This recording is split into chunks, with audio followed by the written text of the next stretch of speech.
Buen día, hermanos, hermanas. El Señor nos regala nuevamente la oportunidad de encontrarnos, de reunirnos en torno a su palabra, de dejar que su acción salvadora venga sobre nosotros. Así que dispongámonos con mucho entusiasmo al encuentro con la palabra, una palabra que siempre es vivificadora, siempre da vida. Y sobre todo en momentos de dificultad, anima, sostiene. En momentos de alegría y de gozo, de paz, también nos da esa serenidad que solo viene del Espíritu. Y precisamente a Él, al Espíritu de la encarnación de la palabra, al Espíritu de la plasmación de la palabra en el libro sagrado, a Él le pedimos nos auxilie, nos regale mucha paz. Yo creo que es importante pedirle que nos dé el don de la paz, porque cuando estamos en paz, el mundo se vuelve más acogedor, los problemas son más fáciles de llevar, las dificultades se digieren mejor. Tener esa paz interior, esa paz exterior también, la paz con Dios, la paz con los demás, la paz y armonía con la creación, la paz consigo mismo. Todo esto nos lo da el Espíritu Santo porque ha sido derramado en nuestros corazones gracias a la acción bautismal y gracias a la acción sacramental eucarística. Hay tantas formas de las que el Señor se ha valido para hacer que nuestra vida sea guiada, conducida por el Espíritu. Dejémoslo. Dejémoslo porque Él es el que nos permite descubrir la maravilla escondida en las palabras, porque entre todas esas palabras hay una palabra, Cristo, palabra eterna de Dios, palabra encarnada, palabra pascual. Entonces debemos ser hombres y mujeres de la Pascua. Con estos pensamientos, buscando esta alegría interior, vamos a disponernos al texto de hoy, que continuamos precisamente dentro del capítulo 6 del Evangelio de San Juan, que es toda la semana. Hasta el sábado terminará la lectura de este capítulo y como hemos visto es una semana eucarística, por tanto, de palabra que nos habla de pan, que nos habla de comer el cuerpo, beber la sangre. Y todo esto esperamos que nos permita celebrar mucho mejor la acción eucarística. El texto de hoy es entonces Juan 6, versículo 44 al 51. 6, versículo 44 al 51 del Evangelio de Juan. Y como siempre, les doy un tiempito para que busquen sus textos y continúo con algunas palabritas precisamente por la relación entre palabra y sacramentos, palabra y Eucaristía, palabra y liturgia. Hay un detalle muy hermoso. A veces nosotros los sacerdotes, por asuntos de correr, porque son tantas Eucaristías, en fin, por muchas circunstancias, lo pasamos por alto. Pero también en el acto litúrgico, en la celebración litúrgica, como fuera de ella, hay un elemento impresionantemente valioso. Se llama silencio. Y hay una estrecha relación entre palabra de Dios y silencio. Y entonces hay que descubrir y ayudar a sí mismos, pero ayudar también a los hermanos, a los laicos, pero también al clero, desde luego, a descubrir el valor del silencio en relación con la palabra de Dios y la recepción de esta palabra en la vida. Y en este caso podemos decir de una forma particular, hay que ayudar a los fieles. Es una petición que nos hace el Papa Benedicto, por ejemplo, también el Papa Francisco, el Papa Juan Pablo II.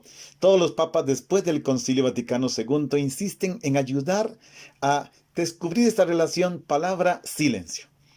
¿Por qué? Porque la palabra de Dios solo puede ser pronunciada y escuchada en el silencio. Dios tiene esa característica, habla en el silencio. Esto no quiere decir que no hable en el ruido, que no hable en el dolor, que no hable en la angustia, que no hable en el gozo. Sí, también allí se hace. Pero normalmente, si buscamos los textos bíblicos, siempre la palabra que llega profundamente al corazón es en el silencio. Un silencio exterior y un silencio interior. Siempre es bueno tratar de hacer estos silencios. En la actualidad hay tantos factores que no favorecen el recogimiento. A veces uno ve y da la impresión casi de miedo, temor, angustia, alejarse por un rato de los instrumentos de comunicación masiva, sobre todo del celular. O sea, cómo nos cuesta. Inclusive vamos a la oración y estamos pendientes de los sonidos de mensajes que nos entran y nos distraemos, nos despistamos de la palabra de Dios. Y hay que hacerlo. Por eso hay que educar al pueblo de Dios, dice el Papa Benedicto, hay que educar al pueblo de Dios en el valor del silencio, para redescubrir el puesto central de la palabra de Dios en la vida de la iglesia, que implica redescubrir el sentido del recogimiento y del sosiego interior. Y les pongo un ejemplito. En la celebración de la Eucaristía, por ejemplo, a la hora que se dice oremos en la oración, en las tres oraciones, pero sobre todo en la oración colecta, este oremos debería de ir seguido de un momento de silencio. Hay muchos sacerdotes que lo hacen. Cuando se proclama la palabra de Dios, termina la primera lectura y debería dejarse un espacio de silencio. El Salmo, un espacio de silencio. Segunda lectura, un espacio de silencio. Evangelio, una vez proclamado, un espacio de silencio. Terminada la homilía, un espacio de silencio. A la hora de la comunión, un espacio de silencio. O sea, hay muchos silencios, de hecho, prescritos en la liturgia, y nosotros los sacerdotes deberíamos de ayudar al pueblo a entrar en esta dinámica, precisamente a entrar en esa circunstancia, en esta situación. Es necesario que podamos hacer esta experiencia, saber que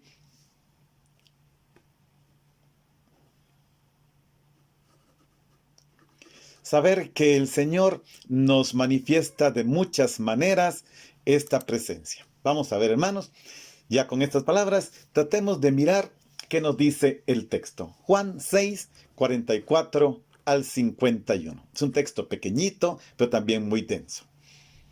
En aquel tiempo, Jesús dijo a los judíos: nadie puede venir a mí si no lo atrae el Padre que me ha enviado. Y a ese yo lo resucitaré el último día. Está escrito en los profetas: todos serán discípulos de Dios. Todo aquel que escucha al Padre y aprende de él, se acerca a mí. No es que alguien haya visto al Padre, fuera de aquel que procede de Dios. Ese sí ha visto al Padre. Yo les aseguro que el que cree en mí tiene vida eterna. Yo soy el pan de la vida. Sus padres comieron el maná en el desierto y, sin embargo, murieron. Este es el pan que ha bajado del cielo para que quien lo coma no muera. Yo soy el pan vivo que ha bajado del cielo. El que coma de este pan vivirá para siempre. Y el pan que yo les daré es mi carne para que el mundo tenga vida. Aquí tenemos, hermanos, este texto, un texto, como ven, pequeñito, pero muy hermoso, muy lleno precisamente de esa palabra que quiere alimentarnos. Vamos a acercarnos poco a poco a estos versículos. Yo quisiera agregar 3 versículos, bueno, 2 prácticamente, pero sí, son tres, verdaderamente son tres. Tres versículos que no leímos. Ayer habíamos terminado en el 40 y hoy comenzamos en el 44. Quizá por lo menos para que sepamos qué fue lo que la liturgia dejó por fuera. Dice así, versículo 41, 42 y 43, que no forman parte del texto bíblico de hoy, pero que es bueno comprenderlo. Dice esos versículos: los judíos murmuraban de él, de Jesús, porque había dicho: yo soy el pan que ha bajado del cielo.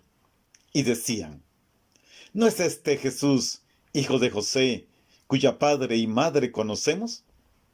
¿Cómo puede decir ahora, he bajado del cielo? Jesús les respondió: no murmuren entre ustedes. Esos versículos vale la pena tomarlos en cuenta para entender la reacción de Jesús. La fe, creer, solo puede desarrollarse mediante un asentimiento libre y amistoso. A mí nadie me puede imponer la fe. Ya no es fe, es una imposición. Jesús no puede más que rechazar la resistencia obstinada que se manifiesta en los judíos precisamente en la murmuración. Y ahora San Juan nos va a demostrar que los judíos que están murmurando no solo están en oposición a Jesús, sino en oposición a la misma Escritura y por lo tanto a su pasado. Si realmente estuvieran instruidos por Dios, seguirían la Escritura y creerían en Jesús. Recordemos que en otro momento ya había dicho Jesús en el Evangelio de Juan: ustedes escudriñan las Escrituras, ellas hablan de mí. Ahora bien, ¿cómo le responde Jesús? Versículo 44, y aquí inicia nuestro texto. Nadie puede venir a mí si no lo atrae el Padre que me ha enviado. A estos primeros versículos no les voy a dedicar todo el espacio que se merecen para centrarnos en los últimos, que son importantes para entender el texto de mañana.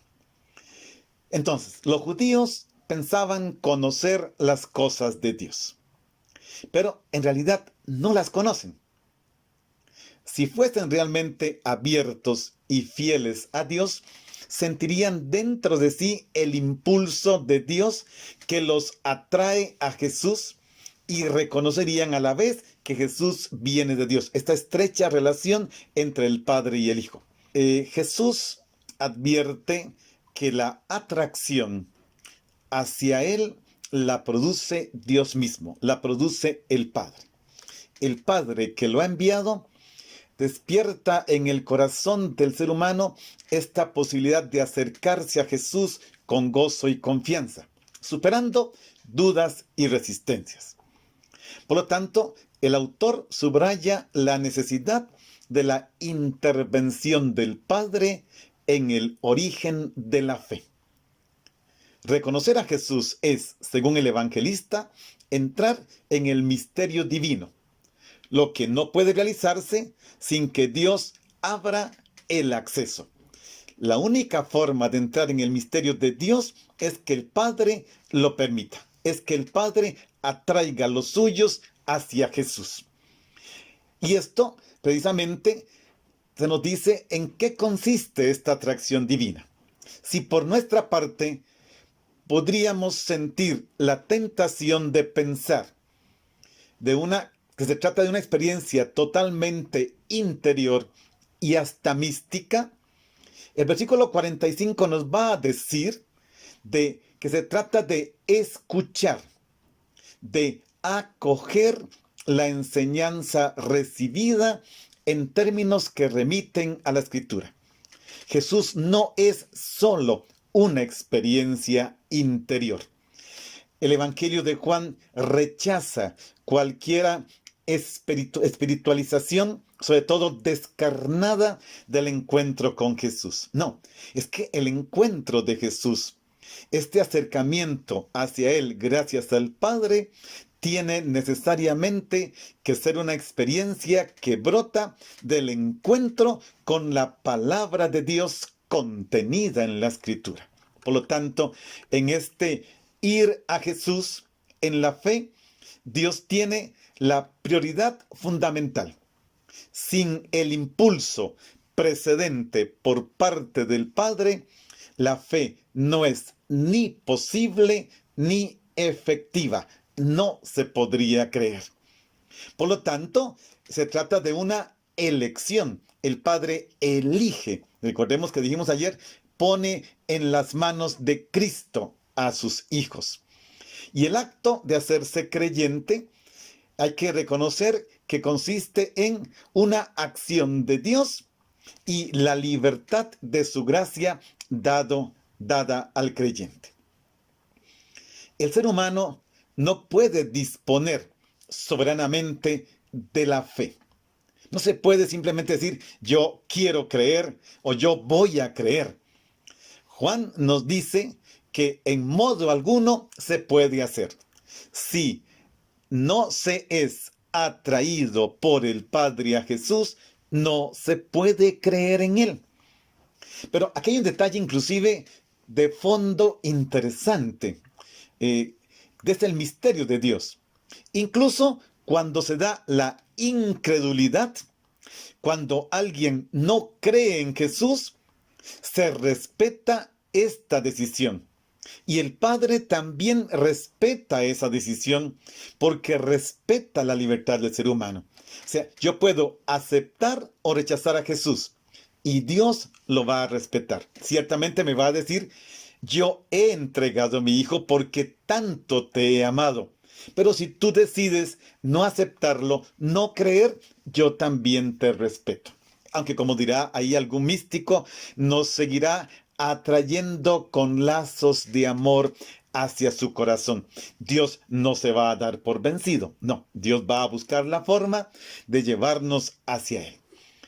La última parte de ese versículo 44 dice, y a ese yo lo resucitaré el último día.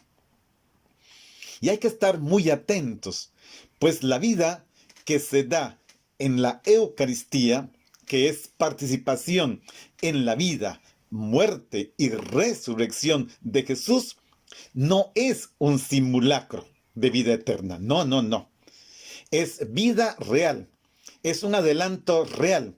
Es una experiencia verdadera de encuentro con Cristo crucificado y resucitado que también nos da la vida eterna y nos adelanta la resurrección en el último día.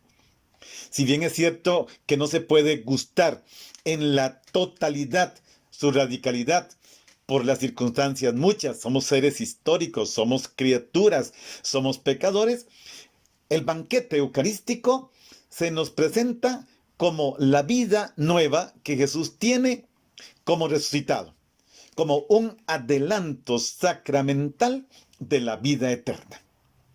Por eso es necesario pasar por la muerte biológica. Todos nos vamos a morir. Pero si creemos, consideramos que esa muerte es el paso necesario a la vida eterna. Y esto en el banquete eucarístico ya se puede gustar, pregustar este misterio. Ya se me adelanta algo de lo que será la resurrección final. Este contemplar cara a cara el rostro del Padre de nuestro Señor Jesucristo. En Él, precisamente en su persona. El texto sigue diciendo, versículo 45, está escrito en los profetas, todos serán discípulos de Dios. Todo aquel que escucha al Padre y aprende de Él, se acerca a mí. Veamos un poquitito de cerca este versículo 45. Hay una importante prueba a favor de Jesús, que está consignada aquí como la Escritura. Está escrito en los profetas. O sea, hay un testimonio profético consignado en la Escritura a favor de Jesús. Y esto se puede leer de esa manera. Y todos serán instruidos por Dios, o todos serán discípulos de Jesús. Jesús les responde a los judíos que murmuran que la dificultad que ellos experimentan para venir a Él, que en el Evangelio de Juan es lo mismo que decir para creer en Él, se resuelve si se comprende que creer requiere una acción previa de Dios. Dios es el que lo hace. Para poder venir es necesario ser atraído, decíamos en el versículo anterior. Ahora se confirma esto con el texto del profeta, Isaías 54:13.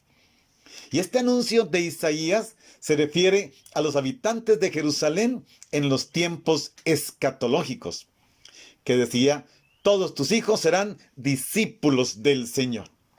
Por eso Jesús habla de la necesidad de escuchar la voz de Dios en el corazón y dejarse conducir por Él hacia Jesús. Y aquí habría que remarcar de una forma particular este escuchar la voz de Dios. No solo en la mente, es escuchar la voz de Dios también en el corazón. Y esta afirmación de Jesús ha de haber sido provocadora para los judíos que le escuchaban. ¿Por qué? Porque la tradición bíblica decía que el ser humano escucha en su corazón la llamada de Dios. Pero esta llamada estaba relacionada con el cumplir fielmente la ley. El profeta Jeremías lo había dicho, yo pondré mi ley dentro de ustedes y la escribiré en su corazón. Dejarse enseñar dócilmente por el Padre es precisamente dejarse hacer amigo de Jesús. Jesús entiende su propia presencia en este mundo no ya como un intermediario, sino como mediador que une en su persona la divinidad y la humanidad. La enseñanza plena del Padre se realiza en la misión de Jesús. ¿Qué hace Jesús? Nos habla, nos narra, nos cuenta lo que ha visto del Padre. Y no dice algo que no haya visto o no haya oído o no haya recibido como misión. Todo esto es hermoso porque todo pasa por Jesús. Y sin embargo, todo procede del Padre. Y todo, aunque tiene que pasar por Jesús, va a terminar en el Padre. Por eso yo insistía, ¿se acuerdan? Que contemplar a Cristo crucificado es necesariamente contemplar el amor del Padre que tanto ha amado al mundo. Entonces, el anuncio de Jesús se refiere esencialmente al presente, transfigurado por su presencia. Pero Jesús no deja de anunciar que resucitará en el último día a los que, atraídos por el Padre, vengan a Él. Vean, hermanos, es un texto que nos anima precisamente a venir a Jesús. Vamos a hacer una paradita aquí para meditar un poquitito en lo que la oración produce y hacer un momento de oración. Frente al misterio de Dios y su trascendencia, la alegría se posesiona de la persona, se posesiona del orante. Ya no hay necesidad de proclamarla, de explicarla.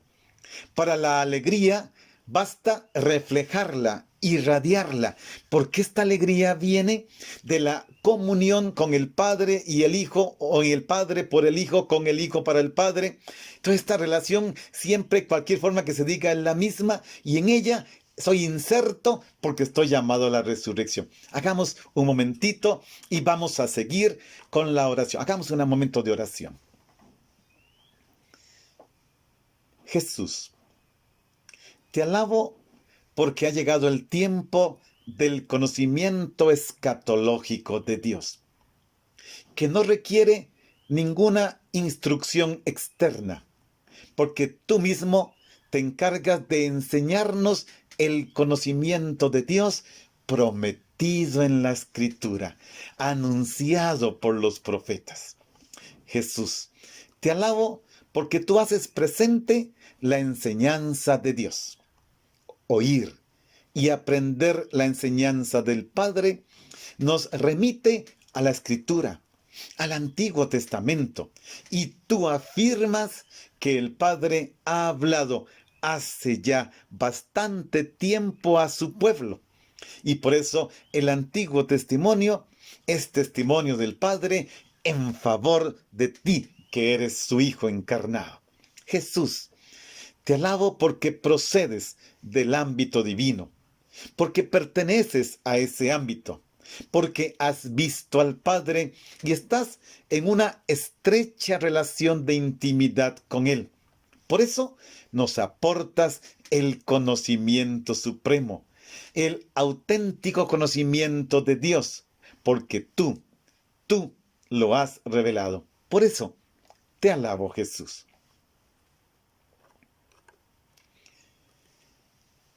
Avancemos al versículo 46. Dice, no es que alguien haya visto al Padre, fuera de aquel que procede de ese. Ese sí lo ha visto. Aquí hay una relación, otra vez sigue la relación entre Jesús y el Padre. Puesto que Jesús da la vida eterna, Él en cuanto Hijo de Dios, en cuanto Mesías, es de origen divino. Esta vida, la vida divina que Él tiene desde antes de la fundación del mundo, la da. Y lo hace dándose a sí mismo por su muerte en la cruz. El tema de fondo en lo que sigue es precisamente la muerte en cruz. Lo mismo que la ascensión revela el origen celestial de Jesús, la muerte en cruz también lo hace en cuanto que es donadora de la vida eterna que procede de Dios. Vida y resurrección son una oferta que Dios tiene para el hombre total, para todo ser humano, para todo hombre y mujer en su totalidad. Dios irrumpe en toda mi existencia. Y esta oferta de vida ilimitada, no solo para el pueblo de Israel, sino para todo el mundo. El autor contempla a Jesús como pan Eucaristía que se ofrece a toda la humanidad. Y esta palabra la necesita la humanidad, a veces atenazada por la experiencia de muerte, de destrucción y tantas otras cosas. Hay que comunicar esta buena noticia. Resucitaremos y hay que seguir insistiendo en esto. El proyecto de Dios era y es salvar al mundo por medio de Jesús. Ya lo dice Juan 3:17. Dios no quiere condenar al mundo. Dios quiere salvar al mundo. Y ahora se precisa en qué consiste la vida eterna que se da al discípulo ya en este mundo. Según los términos de la primera parte de este discurso, el discípulo viene o venía a Jesús. Es decir, se encontraba todavía a distancia de aquel que está junto a Dios. Ahora se puede decir queda abolida toda distancia. El que viene a Jesús, atraído por el Padre, permanece en él. Este es un tema maravilloso. Mi profesor, cuando contaba estas cosas, cuando nos enseñaba estas cosas, le brillaban los ojos. Esta permanencia en Jesús. Y de aquí se entiende el discipulado en el Evangelio de Juan. Ser discípulo de Jesús en Juan es permanecer en Él. Es decir, tener morada en Él. Que nuestra casa, nuestro ser, nuestra existencia no tenga otro lugar donde existir sino en Él. Y esto también en la vida ordinaria, porque allí se manifiesta en quién somos y de quién somos. Por eso dice el versículo 47, yo les aseguro, el que cree en mí tiene vida eterna. El que cree tiene vida eterna. Pero la vida eterna no es una promesa del futuro. El verbo está en presente, tiene. Y uno podría decir inclusive está teniendo. En español no se puede decir esto, pero es que los verbos tal como están en griego, habría que traducirlos casi todos en participio. Es el que está teniendo la vida eterna como una realidad presente ya, pero que también es durativa, es permanente. Una vez que tengo la vida eterna, la sigo teniendo, la estoy teniendo en plenitud del tiempo. El creyente vive ya en la nueva era de la salvación. Las raíces de su existencia se hunden en la realidad vital del Cristo resucitado presente en medios. ¿Y qué hace? ¿Qué fue lo primero que hizo Jesús cuando en el Evangelio de Juan va donde los discípulos? Sopla sobre ellos y les infunde el Espíritu Santo. Aquí se trata en el capítulo 6 de que es su cuerpo, es su sangre, es su persona el pan de vida. En él, palabra y persona confluyen en una unidad indestructible, inseparable. No solo Él es el donante, Él da la vida eterna, sino que Él es también el don. Él se da a sí mismo como vida eterna. En Jesús confluyen esto. El donante y el don, que son el mismo Jesús. Por lo tanto, se comunica personalmente con el creyente, otorgándole vida eterna. Hagamos otro momento de silencio. Hemos hablado del silencio. Es importante. ¿Por qué? Porque en el silencio nos damos cuenta que la oración es nuestro aprecio, nuestro abrirnos a la sorpresa, a la alegría, a la alabanza, abrirnos a la celebración de los prodigios de Dios. Y vaya prodigio. No solo nos da la vida eterna ya en el pan, sino que nos dice, seremos resucitados en el final de los tiempos, porque la vida es eterna. Hagamos un pequeño momento de oración. Breve va a ser este. Jesús, te alabo porque el secreto de creer en ti es la docilidad a la acción preveniente del Padre, que se desplegó en la relación de su alianza con Israel a lo largo de toda la historia de la salvación. Creer, entrar en la fe, según Juan, es obra entera de Dios mismo en el hoy de la historia y en el hoy del creyente. La metáfora del alimento nos orienta hacia la comunión con Dios, porque tú, Jesús, eres el pan de Dios, pan de la vida, y hay que comerlo para tener vida eterna. Te alabo, Jesús, porque el pan del cielo, que eres tú, suprime para siempre la muerte a los que comerán de él, a los que comeremos de él, a los que comemos de él. Ya lo habías dicho, el que escucha mi palabra ha pasado de la muerte a la vida. Ahora nos dice, el que viene a mí tiene vida eterna. Por eso, porque nos das vida eterna, te alabo, Jesús. Avancemos a los versículos 48 y 49. Dice el 48, es muy breve, es esta frase fuerte de Jesús. Yo soy el pan de la vida. Y el 49, sus padres comieron el maná en el desierto y, sin embargo, murieron. Encontramos nuevamente, ayer lo habíamos explicado, ya no nos vamos a detener tanto en esto, la expresión yo soy, que no solo atribuye a Jesús un título, sino que incide en el carácter definitivo y exclusivo del valor de la vida que él afirma. Yo soy pan de vida. Él es pan que da vida. El pan, que es la vida, es también bajado del cielo. Esto confirma que realmente este pan de vida es el mismo Cristo. Pues el pan que comieron los padres en el desierto, dice el texto, no era realmente pan de vida.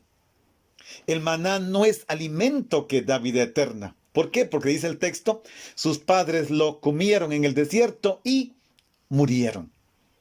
Pero este pan vivo bajado del cielo, que es la palabra eterna del Padre que se ha encarnado, nos da la salvación a todos los que creamos en Él. Cristo, que ha bajado del cielo, es el que nos da el verdadero alimento y nos da a comer su cuerpo. El texto de mañana nos va a insistir, es su carne, es su sangre y hay que comer su carne, hay que beber su sangre. Por lo tanto, se da a comer en su cuerpo, que sí es pan del cielo. ¿El pueblo comió el maná? Ciertamente que el maná sirvió, claro que sí, no fue inútil. Pudieron recobrar las fuerzas, seguir adelante en el camino por el desierto. Pero este maná no les ayudó a conservar la vida. Quedaron en el desierto.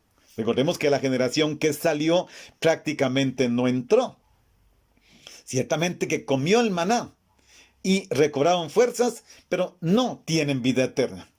Quien coma el cuerpo de la nueva alianza, es decir, el cuerpo de Cristo, no morirá. En la celebración de la Pascua, los judíos recordaban el pan del desierto, es decir, el maná. Quien celebra la Pascua recordando solamente el pan que comieron los padres, acabará muriendo con todos ellos. La Pascua es no recordar el pan caído del cielo, sino aceptar a Jesús como el pan de vida y seguir el camino que Él nos enseñó, que es el camino que nos enseñó el Padre, según el versículo que vimos anteriormente. Ahora, ya no se trata entonces de comer la carne del Cordero Pascual, sino la carne de Jesús. Y comer en el sentido de comer. He dejado esto porque sale hasta mañana. Juan utiliza un verbo que traducido al español significa masticar. Hay que masticar la carne del Hijo del Hombre, es decir, hay que masticar el cuerpo de Cristo glorificado, pero hay que masticarlo, hay que comerlo, hay que digerirlo. La promesa de la vida nos permite descubrir que se trata de algo que al venir a mí como don transforma todo mi ser. Por eso ya no se habla de la muerte. Prácticamente ahora se va a hablar de la vida. Los padres murieron. Lo que hoy se nos da solamente va a tener razón de la vida que nos va a dar. Hermanos, qué bonito sería esto. Yo espero que ustedes me puedan seguir bien. Pensar que aunque la muerte sea tan dramática y causa dolor y causa un desgarro interior, la muerte no es para el discípulo ni el fin, ni la meta, ni la gran amenaza. Hace unos días decía en una de las presentaciones que estaba haciendo por otro medio, o sea, ¿quiénes de los que me estaban escuchando y yo mismo que estaba hablando, estamos dispuestos a aceptar la muerte incluso ya, si viniera ya, sin miedo?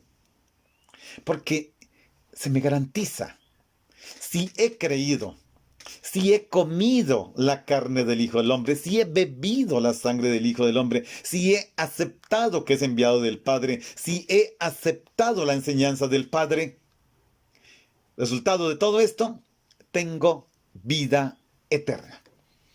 Dice el versículo 50, este es el pan que ha bajado del cielo, para que quien lo coma no muera. Aquí precisamente entramos en esta otra dimensión. Los que comen del pan, que es Cristo, no mueren nunca. Él no es solo el dador de un alimento que permanece para la vida eterna. No, Él mismo es el pan. El pan que ha bajado del cielo. Quien lo coma no morirá. Este pan es entregado como alimento para todo el que lo quiera comer, garantizándole el gozo de la vida eterna. Dicen en algunos cánticos, algunos himnos, es el pan que desearían los ángeles, pero no lo pueden comer, además de que no lo necesitan. Ya contemplan cara a cara a Dios, pero no pueden tener este gozo, este gusto de comerlo. Y aquí tendríamos que cuestionarnos nosotros cómo celebramos la Eucaristía.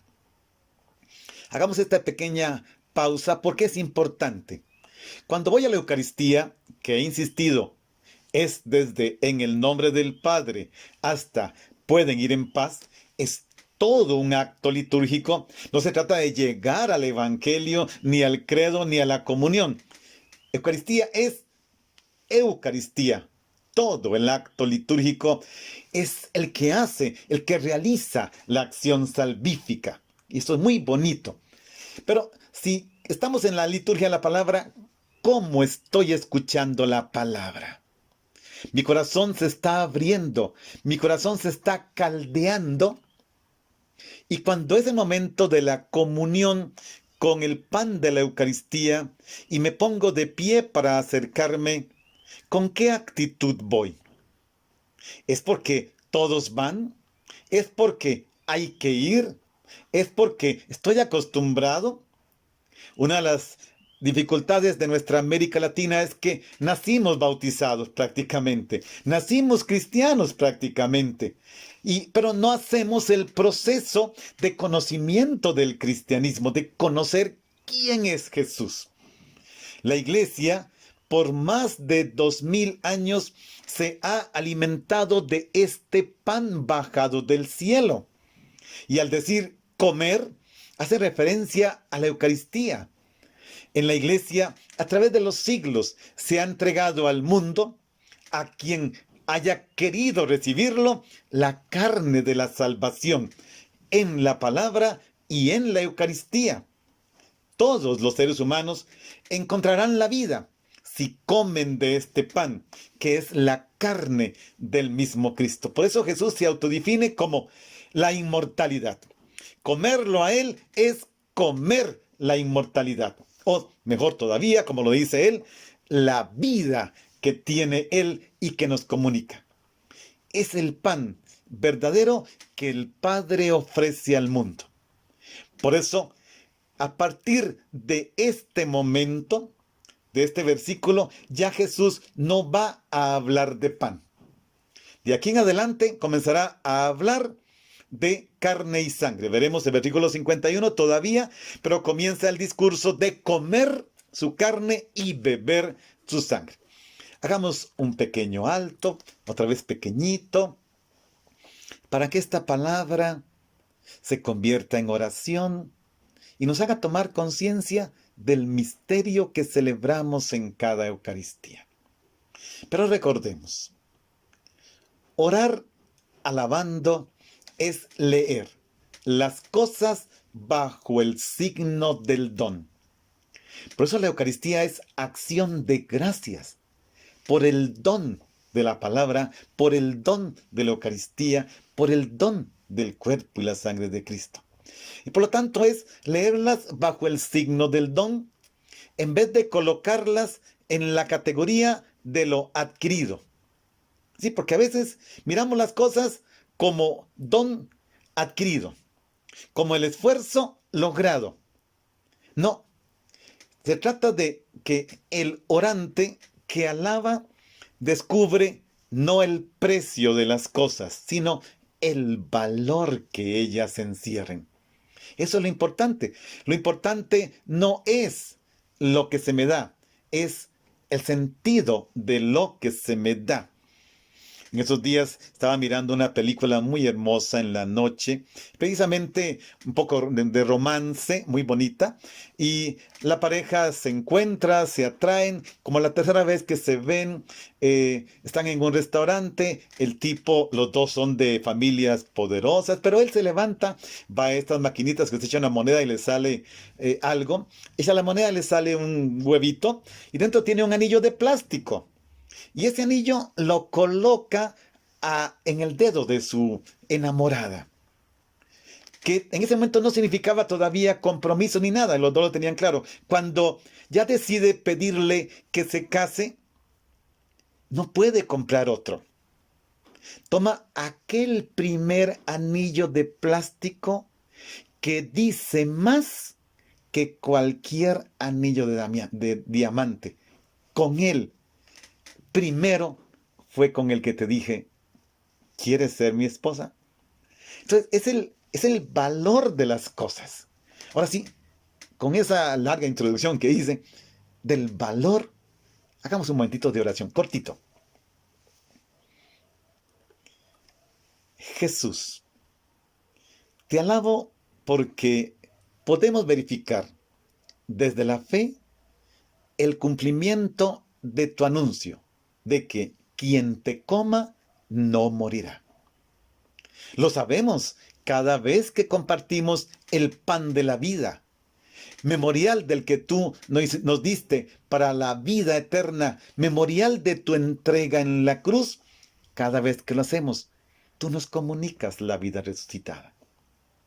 Te alabo, Jesús, porque eres el pan vivo bajado del cielo, entregado como alimento para la salvación de todo el que lo coma, gozando anticipadamente de la vida eterna. Esta es la verdadera vida. Esta es la plenitud de vida que está en ti. Te alabo, Jesús, porque viniste para sacarnos de la muerte, pues el que te coma caminará en la vida, irá por donde tú lo lleves, pues nuestra confianza de vida eterna y de resucitar el último día está puesta únicamente en ti, en tu misterio pascual. Y por eso te alabo, Jesús. Nos quedan 2 versículos, vamos a los 2 versículos finales. Versículo 51. Yo soy el pan vivo que ha bajado del cielo. El que coma de este pan vivirá para siempre. Aquí hay que hacer una corrección de traducción. Posiblemente en sus Biblias también esté mal. Porque el texto griego no dice yo soy el pan vivo. Dice yo soy el pan viviente. Es otro participio. Esto es muy importante. Porque una cosa es un pan vivo y otra cosa es un pan viviente. Es decir, viviente significa que es la vida, tiene la vida, posee la vida, da la vida y no puede perder la vida porque es una acción continua de ser vivo, viviente, eternamente viviente. O sea, esta palabra contiene un significado, un valor supremo. Lamentablemente no se traduce correctamente. Yo soy el pan viviente que bajó del cielo. Ahora Jesús, que nos ha dicho ya esto varias veces, saca las consecuencias. Si Cristo es a la vez pan y dador de pan, como decíamos, entonces lo que Él hace es darse a sí mismo. Por eso de aquí en adelante va a hablar de comer su carne, beber su sangre, aunque esto servirá para que todos lo abandonen, excepto el grupo de los 12. O sea que el discurso es fuerte. Esta expresión, yo soy el pan viviente, el pan que yo les daré es mi carne para la vida del mundo, equivale a una transposición de las palabras que nosotros pronunciamos en la Eucaristía. Este es mi cuerpo que se entrega por ustedes. Esta es mi sangre derramada por ustedes. Texto que se dice el más antiguo es de 1 Corintios 11:24. Ese sería el más antiguo que conocemos. Más antiguo no es de los evangelios, es de 1 Corintios, según los críticos. Este pan viviente no solo produce como efecto la vida, sino que por naturaleza en sí mismo es el pan viviente, capaz de transmitir vida, la vida que hay en él, que es la misma vida del Padre, porque el Padre también es el viviente. Vea que entonces, este comer a Jesús, pan vivo que da vida, hay que entenderlo en el sentido de creer en él, recibir la enseñanza que nos comunica el Padre por él. Y se trata ahora de descubrir su verdadero sentido. Quien come de él tiene vida eterna. O sea, puede vivir una vida de hijo amado del Padre, como promesa de resurrección en el último día. Esto no equivale a la ilusión, cuidado, de ser eximido del trauma dramático de la muerte física, no.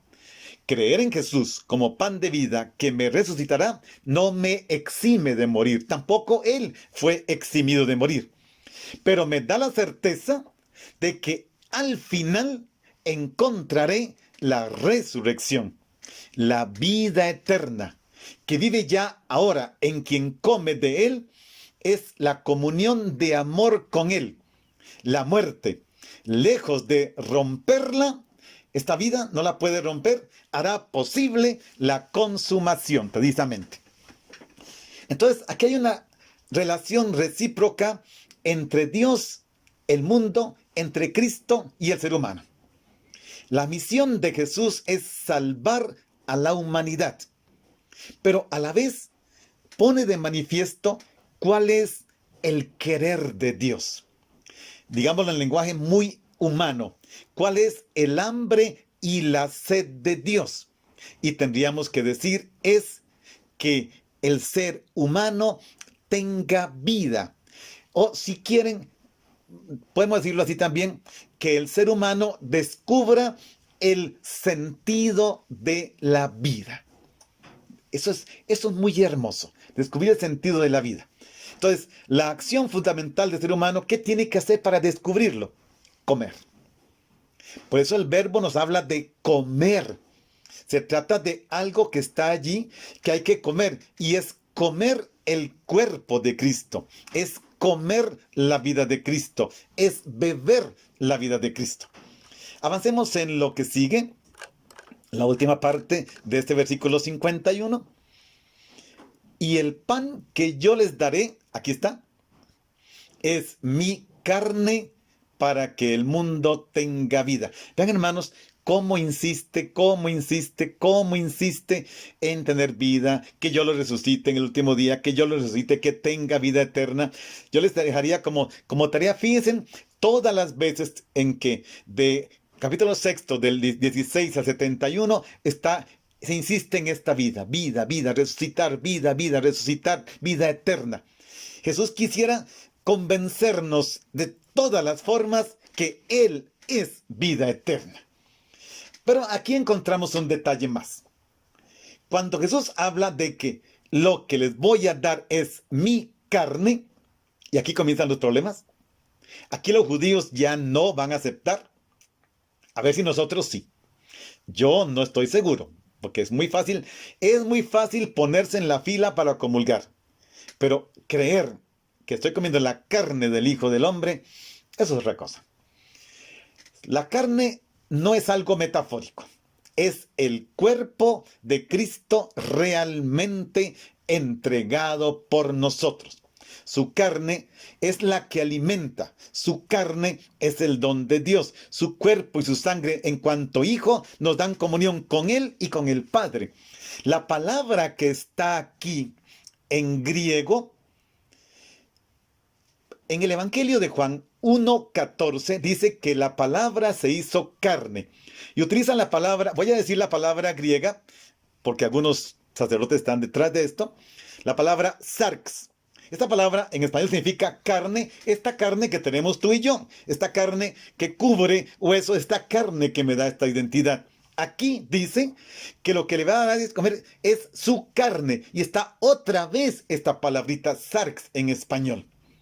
Se trata de que es realmente carne, es su carne, naturalmente que es su carne glorificada. Pero se trata de eso, lo que hace que Jesús sea Jesús, el Hijo eterno del Padre encarnado, el enviado, el Hijo de Dios, el Hijo del hombre, el que pasó por este mundo.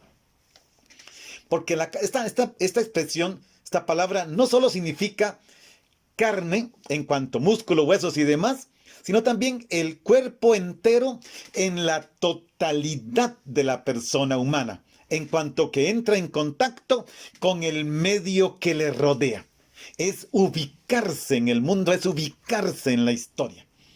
Y es valioso señalar que para designar la Eucaristía se usa este verbo, esta palabra carne, y no una palabra que existe en otro, también en griego y en hebreo, que es la palabra cuerpo. La palabra cuerpo es otra cosa. De hecho, nosotros decimos, este es el cuerpo de Cristo.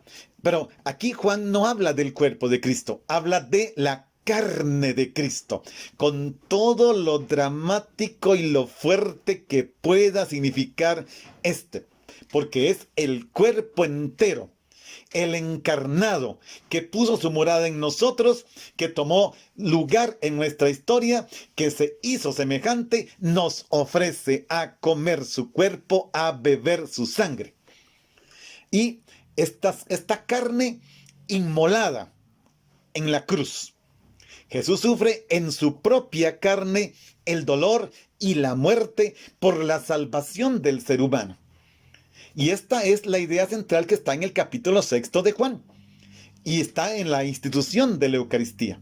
La carne de Jesús, su humanidad inmolada en la cruz, como don total del amor del Padre, es epifanía de Dios. Es manifestación de Dios, del Dios al que nadie ha visto jamás. En Jesús, palabra hecha carne, todo el que se acerque a él y lo coma, esta carne animada por el espíritu de la resurrección, toca la vida eterna, tiene la vida eterna. Termino con una frase sencilla. Podríamos decir, la carne de Cristo glorificado es el quicio de la salvación. Comer su carne, beber su sangre, es entrar en el misterio de la salvación. Mañana vamos a ver precisamente que se trata de lo que decía hoy, masticar. Hagamos un momento de oración, el tiempo ya nos está venciendo. Entonces, hemos estado hablando de oración. Orar también podemos decir, es descubrir una presencia. Por eso, en la oración a Dios, a Cristo, al Espíritu, se le recibe como don. Y si oramos al Padre por Cristo en el Espíritu, se recibe como un don que quiere que logremos la comunicación con Él. Dios quiere comunicarse conmigo, contigo, con nosotros. En la oración, si descubrimos esta presencia, entramos en comunicación. Eso es hermoso, porque humanamente hablando también nos pasa que de repente vamos por la calle y descubrimos la presencia de una persona que nos impacta, que significa mucho para nosotros, y de repente, casi por instinto, queremos comunicarnos con ella. Es más, cambiamos de rumbo, salimos corriendo detrás de la persona para entrar en comunicación. Orar es descubrir esa presencia y querer esa comunicación. Hagamos un momentito de oración, ya nuestra oración final de hoy. Jesús, te alabo porque me das por alimento el pan de Dios. que es tu carne, y por bebida tu sangre. Maravillado contemplo cómo Juan ha abierto horizontes impensables. Tú eres la fuente de la vida eterna por tu muerte y por tu glorificación. Te alabo, Jesús, por la comunión real entre el misterio de la encarnación y el misterio de la Eucaristía. Ella representa la carne, tu carne, como lugar y signo del misterio glorioso. Pues has venido del cielo para darnos vida eterna y para llevarnos al lugar donde tú estás en la eternidad del Padre. Te alabo, Jesús, porque nos has mostrado tu amor al partir y compartir el pan de la vida. ¿Qué eres tú? Tú eres el alimento necesario para el camino hacia la felicidad eterna. Partiendo y compartiendo entre nosotros lo que tenemos, respetándonos y siendo compasivos unos con otros, para que no solo en la celebración de la Eucaristía, sino en toda nuestra existencia, se realice más plenamente tu presencia, la presencia del Dios amor entre nosotros que tú nos has revelado, porque tú vives en la unidad del Padre y del Espíritu Santo por los siglos de los siglos. Amén. Bien, hermanos, el Señor nos ha regalado esta oportunidad nuevamente. Démosle gracias, pidámosle que siga con nosotros. Mañana terminaremos este texto del discurso eucarístico y dejemos que esta palabra nos ayude a comprender, vivir y celebrar la Eucaristía. No solo en la celebración, sino también en la liturgia de las manos. Dios les bendiga. Nos vemos mañana a las 10 de la mañana. El Padre, el Hijo y el Espíritu Santo. Amén. Buen día para todos.